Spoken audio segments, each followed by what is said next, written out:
I'm here at the SLR Magic booth at the BVE show, and I'm joined by Andrew Chan. Just a few days ago, you launched this. What is it? So this is a micro four thirds mount, 8mm ultra wide angle lens.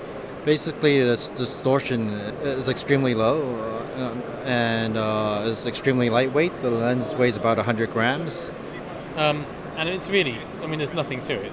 It's really, what's the purpose of that? We didn't make this lens in a cinema style because the purpose of it is to make it really small and lightweight, so that you can use it for drones, for 360 VR, as well for those mono gimbals. Instead of a conventional focus, it's got these locking pins, or so how does that work? Can you show us that? Okay, so because the lens is so tiny, we made a focus knob so that you could use this little handle to focus the lens. And because it's so wide, everything is usually in the depth of field. So once you set it in a position that works for hyperfocus, you just lock it down and leave it there, and everything should be in focus. And at wide open, how close can you focus and still get infinity focus?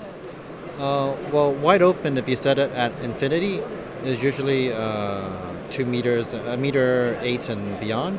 But then, because it's f4, you can put it slightly shy of infinity, more like between 0.5 to 1 meter, and everything should still be in relative focus. Okay. In terms of frame coverage, this is GH5. Very much in demand right now. Will it cover this? Yes, this lens is designed for the micro four thirds mount. It's going to cover the whole micro four thirds sensor.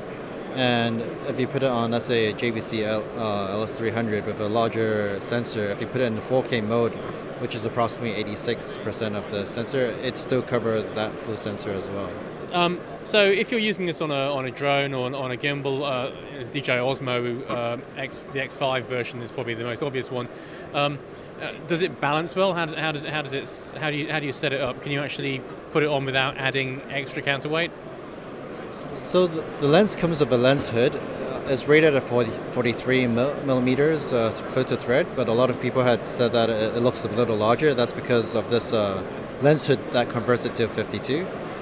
So this helps to prevent a little bit of the flare if you're going to do a lot of aerials, and you also have to at least add a 52 filter to the front of the lens to have the correct counterbalance. On an X5? On an X5. How much is it, and when are you going to be able to get one? The lens costs $350, but then at the moment we're running a promotion which gives it a more attractive pricing, and it's already available from our resellers.